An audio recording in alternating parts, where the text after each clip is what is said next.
Bendecidos hermanos, con toda bendición. Nuevamente ha llegado un viernes, extrañando el viernes pasado que no tuvimos el regalo maravilloso de escuchar a nuestro hermano Pastor Romeo Guevara, pero este viernes ya estamos aquí, una serie nueva que él nos va a compartir el día de hoy y que verdaderamente para nosotros sabemos que es un tema refrescante, un tema que trae una palabra sólida, firme, y por eso vamos a darle gracias a Dios para que como buena tierra, pues recibamos esta semilla que Dios va a traer. Padre, te damos gracias nuevamente por la vida de nuestro hermano Pastor Romeo, Señor, la disposición de su corazón, el Evangelio.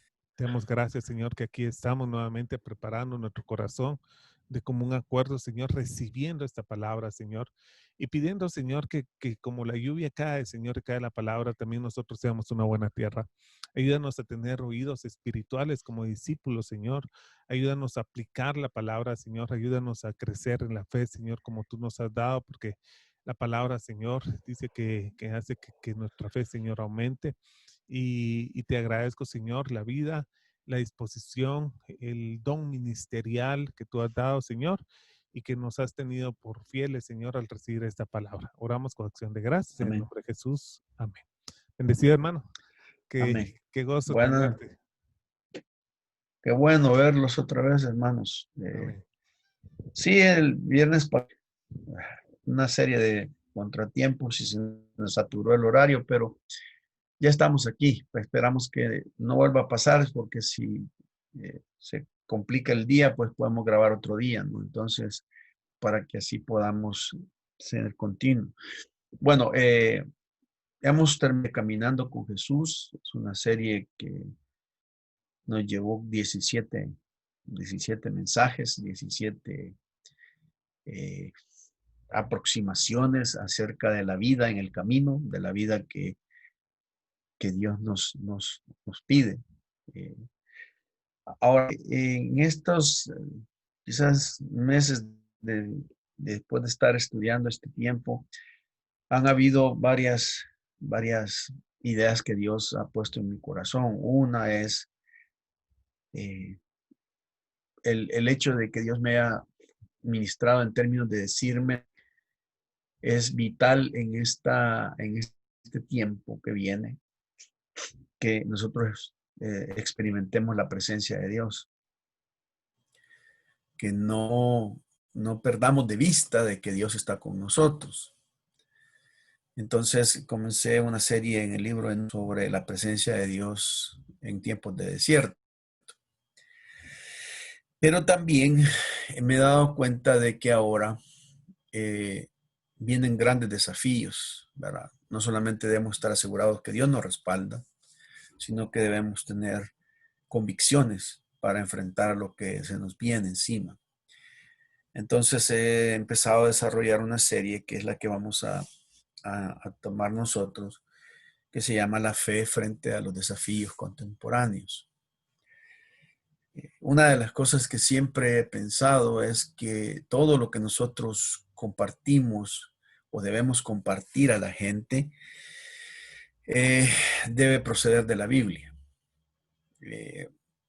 Yo sé que hay muchos teólogos y muchas personas que hablan mucho de Dios, pero no muestran la evidencia en la Escritura. Entonces, mi idea es que por algunos tiempos tenía, como decirles, la idea en remojo, porque fue hace algunos años que me di cuenta de esto, y es que los principios que vamos a estudiar van a partir de la vida de Lot, ¿verdad? Porque quiero que veamos los problemas que Lot tuvo con su sociedad a la que se enfrentó y hacer un traslado a lo que nosotros nos estamos enfrentando, porque esos mismos problemas son los problemas que Lot se enfrentó. En uno de los temas vamos a ver, y espero que lo veamos, es la fe frente al desafío del homosexualismo, por ejemplo, o de la corrupción del género. Ahí está en el texto, y vamos a ver cómo la Biblia lo aborda desde la perspectiva de la historia de Lot. Entonces, es importante que pues vayamos viendo esto. Entonces les comparto de esto. Lo que vamos a hacer, el trazo, el camino que vamos a hacer de la exposición es primero vamos a hacer un análisis textual, es decir, vamos a ver el texto, identificar los problemas en el texto. Luego vamos a hacer un análisis contextual, es decir, cómo los problemas que Lot está enfrentando los estamos enfrentando nosotros. Y lo tercero, vamos a hacer una aplicación espiritual, es decir, cuáles son las alternativas, qué hacer que no hizo Lot y qué no hacer que hizo Lot, porque hay muchas cosas. Ahora, ¿por qué Lot? Bueno, si usted tuviera la historia de la vida de Lot, tal como se cuenta solo en el libro de Génesis, muchos de nosotros hubiéramos tenido duda de que Lot era cristiano. De verdad, hubiéramos tenido mucha duda que era un creyente. Pero, afortunadamente, segunda de Pedro 2, nos dice 3 veces en el capítulo 2, versículos 7 y 8, nos dice 3 veces que Lot era justo. Y eso ustedes pueden verlo para que presentemos un precedente. Segunda de Pedro 2.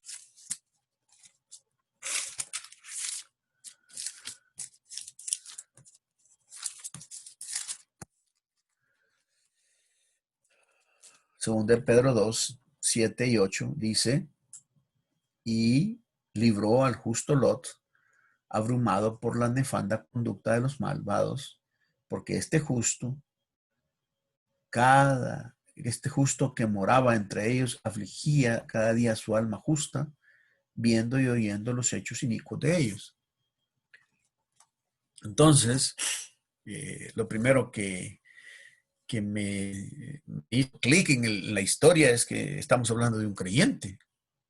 Es decir, y es bien importante que cuando hablamos de un creyente no nos dejemos guiar solo por un lado de la información, porque como les digo, si nos quedamos solo en Génesis, nosotros tendríamos muchas dudas de que Lot fuera un cristiano, porque no veo cómo un cristiano puede ofrecer a sus hijas vírgenes a un grupo de personas para que la violen, para que no toquen a los ángeles. Es una cuestión cómo está eso. No podemos ver cómo un cristiano tenga sexo con sus hijas y procree con ellas y se deje seducir por ellas. Hay ciertas que cualquiera que escuchara aún decir, mire, este dice que es cristiano y se acostó con las hijas, uno diría, no puede ser cristiano alguien que haga eso, pero lo que nosotros vemos en el texto es que la Biblia lo determina como justo, como alguien que realmente tenía un corazón, por lo menos entregado a Dios, y que este hombre estaba en conflicto y que estaba angustiado y atormentado por la vida de Sodoma. Ahora, Pedro está cuidadosamente elaborando la descripción de Lot con la siguiente declaración, el justo Lot. Y habla de la justa alma. Ahora, irónicamente, aunque Lot se rebeló contra Sodoma, Sodoma estaba en su alma. Ese es el problema. Lo que viene a demostrar que es posible entonces que un creyente se sienta angustiado por el mundo mientras se aferra voluntariamente a ese mismo mundo que le alarma. Nos sentimos angustiados por lo que vemos, pero nos agrada estar ahí y estar metido en eso. Existe toda la evidencia de que el justo Lot no fue de ningún beneficio o de cualquier influencia a los habitantes de Sodoma. Aunque vivió en Sodoma durante años y fue prominente en sus puertas y por lo tanto habría podido hacerlo. Tuvo muchas oportunidades de influir en sus amigos, pero vemos en la Lot una completa decepción. Porque si ustedes observan que cuando cae el juicio sobre Sodoma, ni una sola persona justa se podía encontrar fuera de su familia. Miren, lo curioso de esto es que cuando Abraham intercede por Sodoma, Abraham le pregunta si Dios puede perdonar la ciudad por tantos justos, por 50, por 20, por 10. Y al final pareciera ser que no llegaban ni a 2 justos, ni a 3 justos. Y la pregunta era, ¿y allí? ¿Cómo era posible que él no hubiera influido en la vida de esas personas? Bueno, es tal la poca influencia en su vida que ni aún en su propia mujer había influido, pues, porque al final su esposa desobedece la orden de Dios y por contemplar en Sodoma quedó ni sus hijas tampoco. Entonces, sin conocidos, sin vecinos, ninguno de sus siervos había llegado a conocer al Señor. Su súplica a los sodomitas que estaban frente a su puerta fue totalmente rechazada. Lot carecía de seriedad, sus palabras no tenían ningún peso. Aún más trágico, la vida de Lot no hizo nada para señalar a su familia y parientes al cielo. Ninguno de sus familiares o amigos temía a Dios. Cuando instó a sus futuros yernos a huir de la destrucción de las ciudades, bromeando. Cuando dice el texto en Génesis 19 que como que se burlaban, la idea es como que este está contando chiste, no está vacilando, está bromeando con lo que está diciendo. Lo que significa que las palabras de Lot no tenían sustancia porque era tan insustancial por su misma actitud. Además, el estilo de vida de Lot no había hecho nada para aflojar el control de la cultura sobre su esposa. Ella dejó su corazón en Sodoma. También es evidente que las elecciones de la vida de Lot habían promovido la vida de mundanalidad en la vida de sus hijas, absorbiendo el espíritu. Fíjense que cuando veamos un problema, hay un problema contemporáneo, pero quiero adelantarme un poquito. Las hijas utilizan un argumento que es lo que se llama el absolutismo errado. Ya se los voy a explicar qué significa eso. Significa que cuando ellas están en Génesis 19 y dice que están en la cueva, cuando están en la cueva, ellas dicen el versículo 31. Entonces la mayor dijo a la menor, Génesis 19:31, nuestro padre es viejo y no queda varón en la tierra que entre a nosotros conforme a la costumbre de toda la tierra. Me llamó la atención que el criterio de evaluación de las hijas de Lot es costumbre, de acuerdo a la costumbre de la tierra. Y Génesis 19:31 dice que no queda varón en la tierra.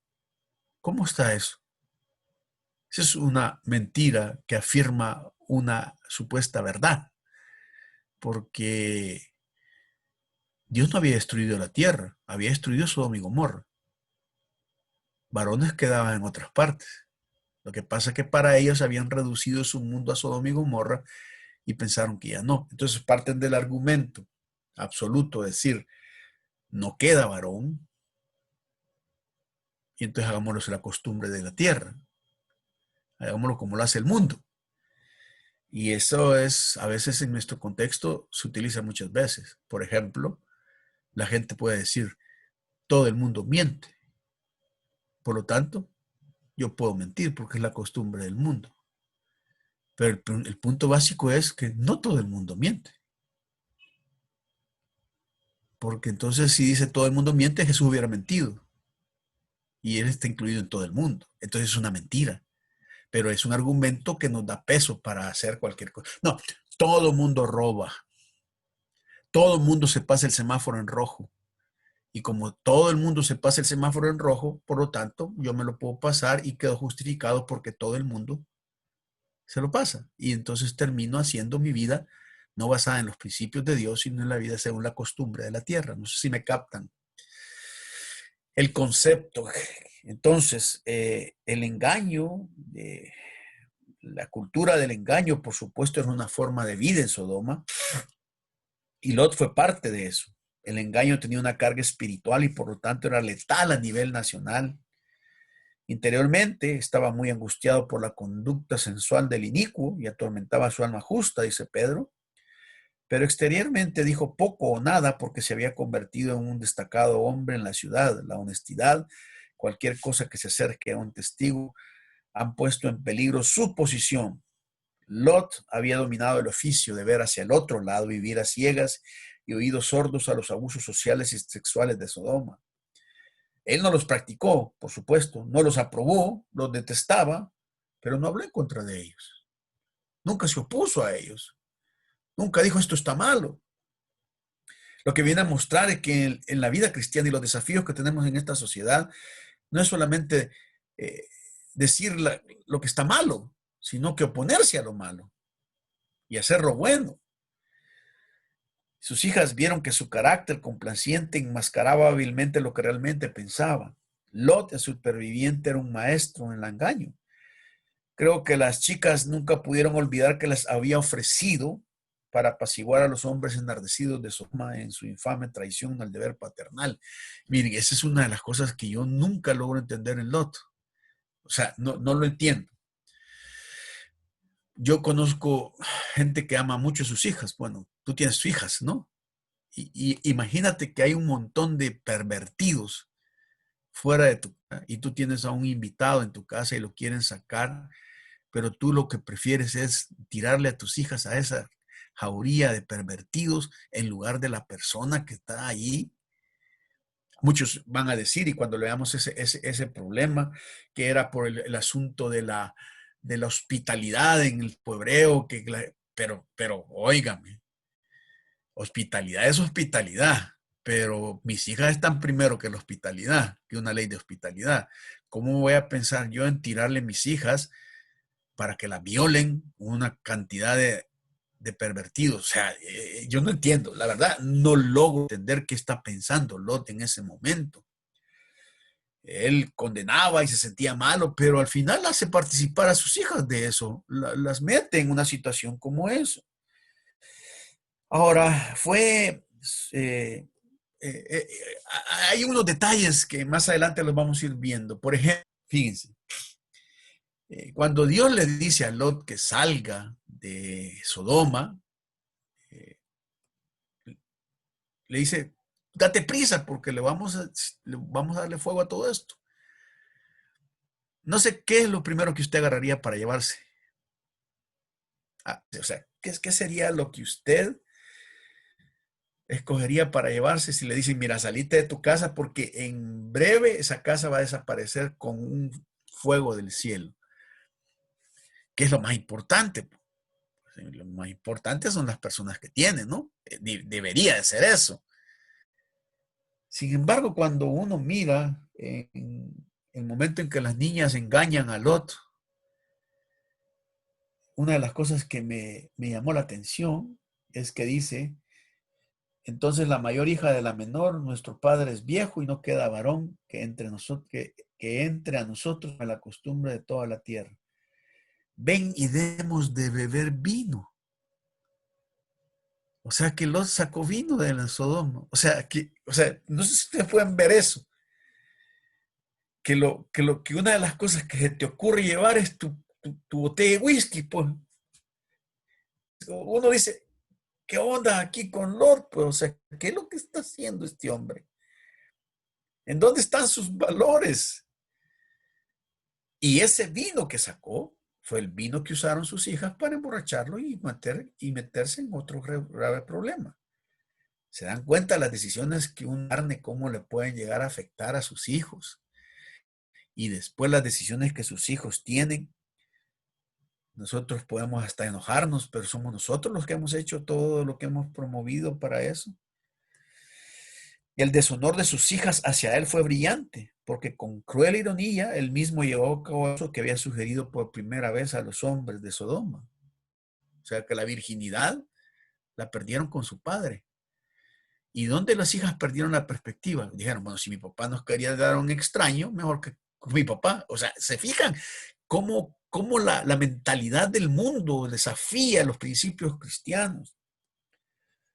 La locura de Lot fue esta: aunque la mundanalidad de Sodoma irritaba su alma justa, vivía tan cerca del mundo como podía, colgando de él y con una gran atracción hasta el amargo final.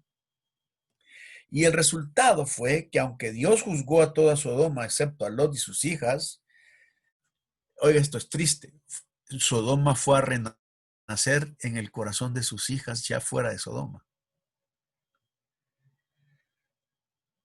Entonces vemos que es posible que gente como nosotros estamos realmente angustiados por el curso de este mundo, pero vivimos vidas que están tan profundas por la cultura que al final Sodoma renace en la vida de quienes más amamos. Aún la misma mujer que dio a luz a sus hijos, que estaba en la más íntima términos con él, que conocía los contornos de su alma, no vio nada con él o en su fe para señalarle de la tierra al cielo. Acciones que vivimos hoy para ceder en este síndrome y las presiones de la cultura nunca han sido más poderosas que lo son ahora, debido a nuestra prosperidad, a las opciones cibernéticas, poderes de los medios de comunicación. Siento que estos son días cruciales culturalmente y espiritualmente, y no estoy solo. Dan los intereses religiosos, incluyendo George Gallup, Barna Research, Princeton, la, la investigación de el Centro de Investigación de Princeton, indican con respecto a los evangélicos que su concepción del cristianismo se está volviendo cada vez más mundano y que cada día que pasa más se convierte en un mero espejo de la cultura secular. El número de septiembre de 2001 de Tendencias Emergentes, publicado por el Instituto de Investigación Religioso de Princeton, lleva el titular "La religión está ganando terreno, pero la moralidad y la ética está perdiendo terreno". ¿Qué significa eso? Significa que mientras más religiosos tenemos en la iglesia, menos personas tienen ética. Y eso es duro, porque estamos viendo entonces que tenemos vivimos un grupo evangélico farsante, hipócrita. El cristianismo se ha vuelto mundano y el materialismo se apodera de la iglesia. Nos domina la búsqueda del placer, que los evangélicos miran la sensualidad y la violencia como todo el mundo, que la cultura de la falta de modestia es el pan de cada día. Y ya no digamos el voyerismo, la pornografía, la laxitud sexual, el divorcio están en plena resurrección, y que nosotros como Lot, George Barna en esa misma investigación concluye de que ahora existen más divorcios entre los que profesan la fe cristiana que entre los que no profesan. Significa entonces que ahora la laxitud del divorcio se está haciendo. ¿Y qué significa eso? Bueno, que como Lot pudimos encontrar que Sodoma ha nacido en nuestros propios hogares y nuestras propias iglesias. Ahora, Dios nos ayude si mientras denunciamos el pecado corremos precipitadamente en ese mismo pecado que condenamos. Debemos tener esto en cuenta. Una iglesia mundana no puede y no quiere llegar al mundo. La iglesia debe ser distinta del mundo para alcanzar el mundo. Debemos apartarnos para Dios. Sin embargo, al igual que la vida de Lot nos demuestra lo que puede hacer cuando permitimos que Sodoma nazca en nosotros y en nuestro hogar. Y es vital analizar algunos elementos de los problemas de esta cultura que están robándonos la mente. Ahora veamos algunos de los problemas que vamos a enfrentarnos la fe cristiana ante los desafíos contemporáneos. Lo primero que debemos entender en el texto es que los problemas con la cultura se desarrollan por una doble mentalidad. Y en el texto hay binomios, hay dos cosas que siempre se ponen y se contradicen. El primer binomio, que es importante en el Génesis 19, es el versículo 1. Génesis 19, 1 dice: llegaron pues los dos ángeles a Sodoma a la caída de la tarde, y Lot estaba sentado a la puerta de Sodoma, y viéndolo Lot se levantó a recibirlos y se inclinó hacia el suelo. He utilizado dos palabras de ahí en mi nombre. Uno, sentado a la puerta, y dos, inclinado en el suelo. Esto es el binomio que nos enfrenta con el dualismo y la fe cristiana. Sentado a la puerta significa que tienes una posición en Sodoma, porque la cultura habla de que los importantes y los ancianos estaban a la entrada de la puerta de la ciudad para juzgar, para negociar. Pero por otro lado, Lot todavía tiene cierto discernimiento de espiritual al pensar que los que llegan allí son dignos de adoración. Por un lado, adora estar sentado, pero por otro lado está inclinado. ¿Cuándo estás sentado y cuándo estás inclinado? ¿Cuál es la verdadera posición de un cristiano? Y nos enfrenta con esa mentalidad dual, esa mentalidad de dos cosas que tenemos, lo sagrado y lo secular, el laico y el clérigo, la iglesia y el trabajo, el domingo. Y el próximo estudio vamos a ver ese problema exactamente, cómo nos afecta. Incluso el dualismo afecta también no solamente nuestra percepción de lo secular y sagrado de la vocación, sino también de nuestra percepción de la guerra espiritual. Porque nosotros creemos que existe el bien y el mal y que el bien y el mal, Dios y el diablo están en pleito, haciendo pulsos para ver quién gana. Y eso no existe en la Biblia. En la Biblia no existe que el diablo esté haciéndole pulso a Dios. En la Biblia existe que el diablo está derrotado y que Dios gana. Y que los cristianos no estamos aquí para ganar territorios, ni para ganar la guerra. Estamos aquí porque nuestra victoria no es decir, nosotros no hacemos la guerra para la victoria, sino que guerreamos desde la victoria, porque estamos en el lugar en que Dios nos ha dado la victoria. No existe el concepto, perdón, esa es mi posición, pues cuando lo veamos lo vamos a ver más claramente, pero ese concepto de que si hay una figura y que se abre una puerta a través de un objeto que donde entra la maldición y entra eso, lo vamos a analizar muy bien dentro de ese concepto, porque es un concepto que tiene que ver con el dualismo. El segundo binomio aparece en el versículo 3, dice, mas él porfió con ellos y fueron con él y entraron en su casa y les hizo banquete y coció panes sin levadura y comieron. El versículo 3 nos enfrenta con las expresiones, mire, ese es banquete y panes sin levadura. ¿Usted observa eso? El banquete es fiesta, es el trasfondo de Sodoma. Y los panes sin levadura es el concepto de la idea de los judíos. Si bien es cierto que todavía no se existía aquí el hecho de la Santa Cena, ni nada por el estilo, pero sí los judíos tenían mucho que ver con el aspecto de sus costumbres, de apartarse. Este binomio nos enfrenta con el hedonismo y la fe. Ambientes serios y ambientes placenteros. ¿Por qué los cristianos no podemos tener placer sin caer en pecado? ¿Por qué los cristianos no podemos reírnos y gozarnos y hacer fiestas sin caer en lo mundano? Digamos, en una boda, hacemos la boda cristiana, pero todavía hacemos el brindis con copa de champán y hacemos otro tipo de cosas porque imitamos la cultura. ¿Por qué? Porque es que nosotros no podemos. Y saben que hay una cosa interesante. En el libro de Números y en todos los libros, Dios dice, esto será fiesta solemne. Fíjese, esa es la expresión que utiliza. Esta será fiesta solemne para Israel. Y me puse a pensar, ¿cómo es eso? Si es fiesta, no es solemne. Si es solemne, no es fiesta. Porque esa es la idea que tenemos como cristianos. Si vamos a hacer fiesta, hagamos relajo y metámonos y después pedimos perdón. No podemos tener una fiesta cristiana si no hay alcohol, si no hacemos otras cosas que nos imiten. Y hacemos un montón de cosas que simple y sencillamente son pan, banquete y pan con levadura. Tenemos que analizar bien como iglesia qué es el placer, qué es el hedonismo, qué es realmente eso, cómo nos enfrentamos a esta cultura tan llena de ese placer. El tercer binomio aparece en el versículo 7 y en el versículo 9.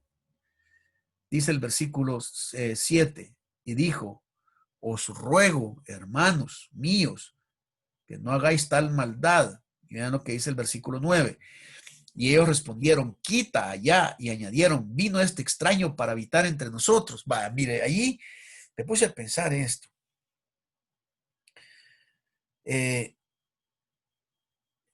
Lot llama a su gente de Sodoma hermanos. Fíjese. Le dice, no, hermanos, no hagáis tal cosa. ¿A quién le está diciendo hermanos? Le está diciendo a todo ese montón de chusma que está allá afuera. ¿Y cómo le llaman los hermanos a él? Extraño. Fíjese. Curioso, porque mientras él quiere ser tolerante y conciliador, el mundo al que él quiere conciliar contra ellos es antagónico. Y entonces este binomio nos va a enfrentar con la fe cristiana y el antagonismo. Vamos a hablar de lo que es la tolerancia, de qué significa realmente ser una persona que acepta las creencias de otros y dónde podemos hacer la diferencia, qué es lo que realmente nosotros podemos poner como estándares y que no importa que nosotros nos digan esto, porque cada vez más, mientras nosotros queremos ser muy conciliadores con el mundo con nosotros es cruel y es antagónico y nos va a volar la cabeza cuando cuando menos lo sintamos. Entonces ese tipo de cosas es un problema que estamos viviendo. Luego aparece en los versículos 7, dice el versículo 7, os ruego, hermanos míos, que no hagáis tal maldad. ¿Sí? Observa usted. Y luego dice el versículo 8. Miren lo que dice el versículo 8. He aquí, ahora yo tengo 2 hijas que no han conocido varón, os las sacaré y haced de ellas como bien os pareciere. Por un lado, usa la expresión, no, eso es maldad, y cuando él habla de maldad, habla que es la maldad cuando ellos quieren hacer algo con los ángeles. Pero cuando habla de la violación de sus hijas, dice que hagan el bien que quieran. Entonces, este binomio nos va a enfrentar con el relativismo, qué es lo bueno y qué es lo malo. ¿Será que realmente los cristianos tenemos valores absolutos donde no podemos negociarlos? ¿Será que la verdad es la verdad y aunque nadie lo haga de forma y nos nieguen? Porque miren, ahora la sociedad, los cristianos nos desafían porque la sociedad no puede creer que hayan valores absolutos. Miren, en el cristianismo, cuando el cristianismo nació en el Nuevo Testamento, los cristianos nunca fueron perseguidos cuando dijeron que eran una religión, porque el panteón de los romanos aceptaba cualquier tipo de deidad. El cristianismo fue perseguido no porque dijeran que Jesús era Dios. El cristianismo fue perseguido porque dijeron que Jesús era el único Dios. Y eso hizo la diferencia. ¿Me entiendes? Mientras nosotros no digamos que Jesús es parte de toda la cosmovisión cristiana de tiempo, nos van a aceptar. Pero cuando decimos que no hay ningún otro camino para ser salvo que es Jesús, entonces nos van a odiar. La gente va a decir, no podés decir, no puedes ser tan jactancioso, no puedes ser tan intolerante, tan prepotente de venirme a decir que la única manera en que nosotros podemos enfrentarnos al juicio es a través de Jesús. ¿Y dónde está Mahoma? ¿Dónde está Buda? ¿Dónde están las religiones zoroástricas? Todo eso. Entonces esto nos va a enfrentar con el relativismo. Es un problema. Y saben que haciendo una investigación, que se hizo una investigación a más de 3,000 cristianos, y de los 3,000 cristianos, el 80% de los 3,000 cristianos dijo que no creían que hubiese una verdad absoluta. Entonces, por eso es que transamos con la verdad. Muchos es, no, comportate de acuerdo a donde estés. Si ahí dicen plebadas, decir plebadas. Si ahí copian, copian. Si ahí fornican, fornican. Y en la iglesia cantan, cantan. Y en la iglesia no dicen malas palabras, no dicen malas palabras. O sea, es serio. O sea, los cristianos tenemos miedo de decir que tenemos unos valores únicos, absolutos. Y claro, hoy decir en los contextos esto hasta que lo meten preso a uno por violentar los derechos de otras personas. El quinto binomio aparece en el versículo 8 y 12. Dice, y ahora yo tengo 2 hijas que no han conocido varón, os las sacaré fuera y haced bien de ellas como bien os pareciere. Solamente que a estos varones no hagáis nada, pues vinieron a la sombra de mí, ¿cómo se llama? A la sombra de mi tejado. Luego el versículo 12 dice, en el versículo 12, y dijeron a los varones a Lot, ¿tienes aquí alguno más, yernos y tus hijos y tus hijas y todo lo que tienes en la ciudad? Sácalo de este lugar. Y luego dice el versículo 14, y entonces salió Lot y habló a sus yernos. Mire, esto para mí fue interesante. Si hay una cosa que descubrí en estos 2 versículos, es que por un lado, Lot valora la virginidad de sus hijas.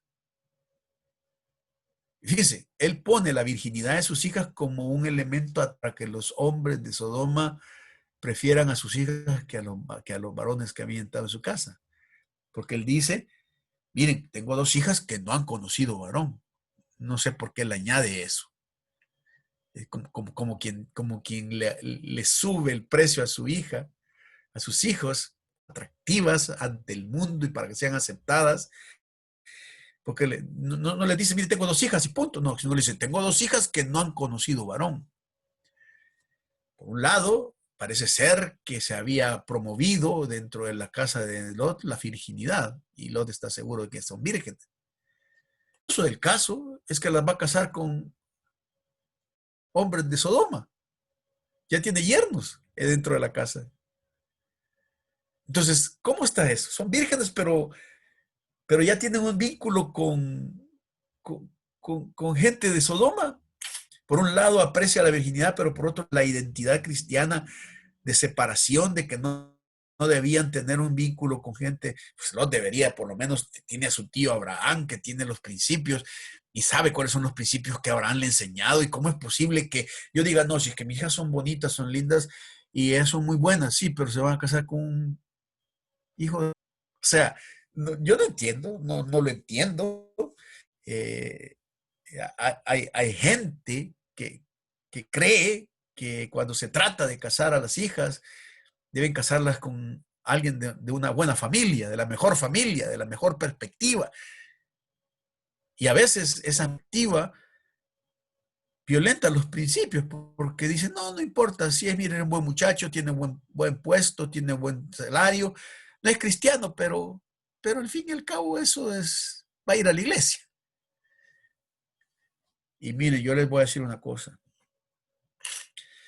Mejor hijo o hija que se case con alguien de la mejor familia que aquel que pertenece a la familia del rey. Así es que si usted está buscando que su hija o su hijo se case con alguien de buena familia, la mejor familia es la familia de Dios. Y eso es lo que muchas veces despreciamos. Entonces eso nos va a enfrentar con el moralismo.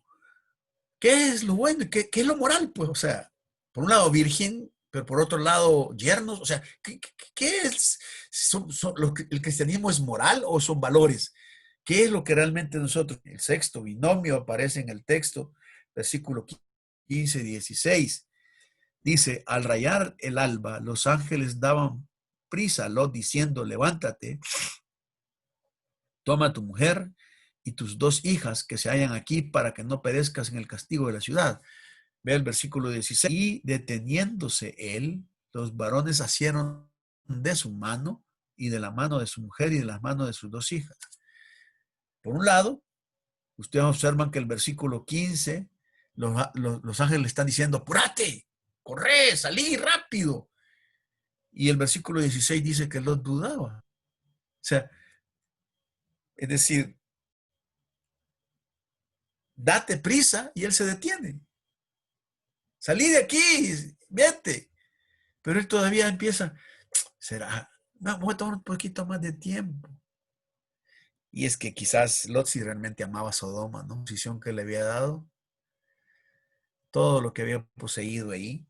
Y este binomio nos va a enfrentar con el materialismo y la fe cristiana.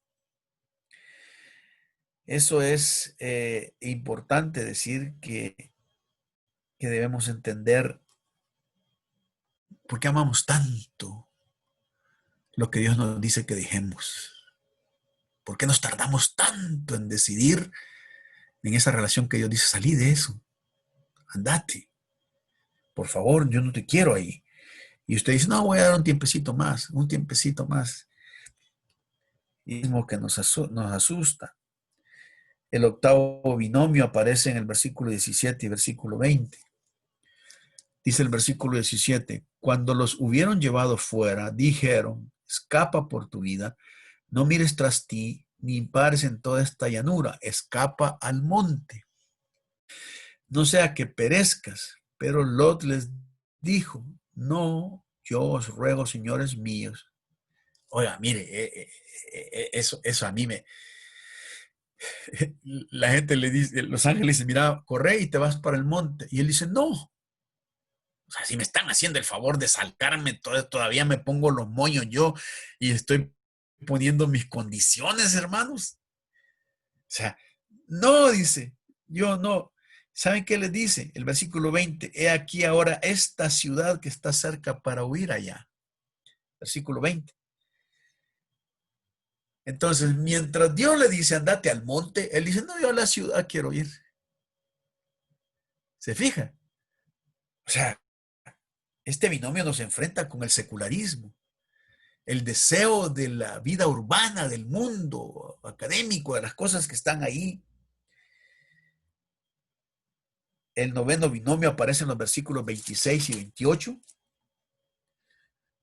Entonces la mujer de Lot miró atrás, a espaldas de él, y se volvió a estatua de sal. Y subió Abraham por la mañana al lugar donde había estado delante de Jehová, y miró hacia Sodoma y Gomorra. Esto me llama la atención porque aquí hay dos miró, y los dos están viendo la misma ciudad, fíjense. Uno es la mujer de Lot que mira a Sodoma, y dos es Abraham que mira a Sodoma. El problema con mirar aquí tiene que ver con el hecho de que esta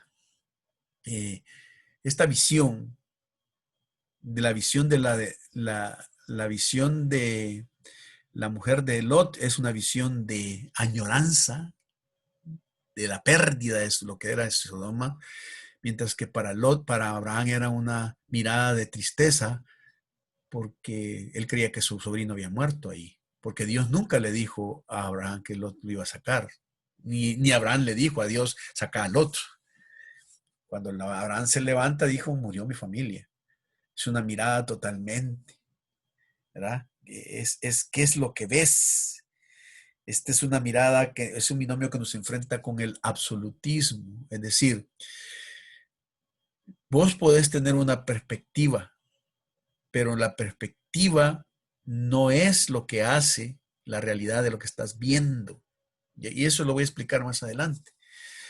Porque Sodoma y Gomorra es vista por dos personas diferentes. Y en las dos personas hay reacciones diferentes y hay acciones de Dios diferentes. Significa que aunque la mujer pueda verla con añoranza y Abraham con tristeza, la Sodoma y Gomorra desapareció, ¿me entiende? Entonces los valores absolutos de Dios están allí. Cuando Él dice que ocurre una cosa, va a ocurrir. El décimo binomio que aparece en el texto es el versículo 31 y 33. Es el que mencioné ya un poco, donde las hijas y el padre están haciendo algo, versículo 31, pero la frase que dice ahí, entre nosotras la costumbre de toda la tierra. Y esto nos va a enfrentar con el binomio del costumbrismo. Nosotros hacemos las cosas porque todo el mundo las hace, o las hacemos porque Dios nos ordena hacerlas, y aunque vayamos en contra de que todo el mundo lo hace. Parece fácil decirlo, pero no es fácil, es difícil, y creo que estos serán algunos de los retos a los que nos vamos a enfrentar en este tiempo. Hay otros quizás, como les digo, en el contexto de algunos vamos a hablar sobre otros conceptos, pero debemos influir y batallar para que la mente cristiana no sea robada de la cultura que nos rodea. Sin embargo, aunque una vida santa no es una cuestión de superación moralista, nosotros debemos ser diferentes. Requiere oración y vigilancia en este tiempo. Y tenemos que enseñarle a las nuevas generaciones a defender.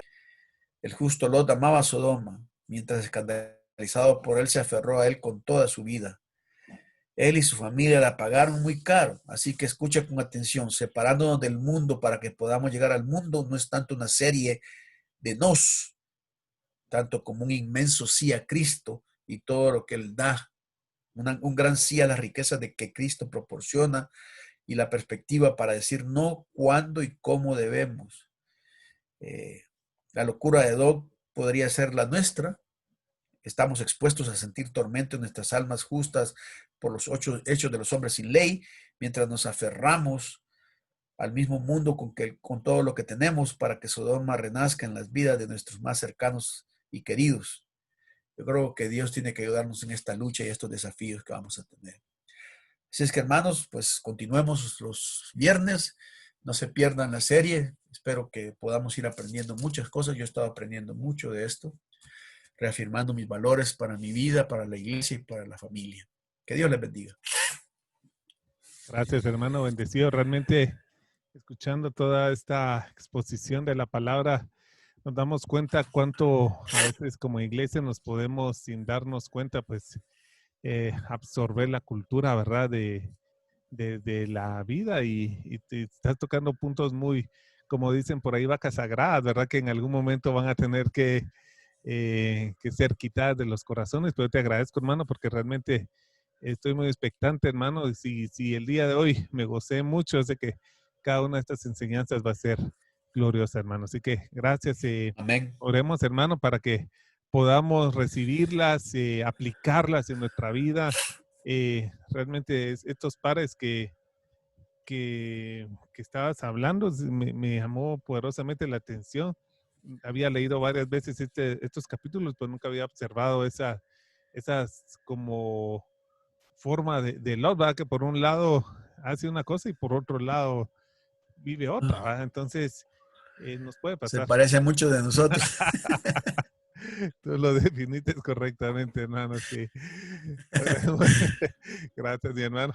Oremos, por favor, Bueno, para llevarlo. haremos Gracias. más.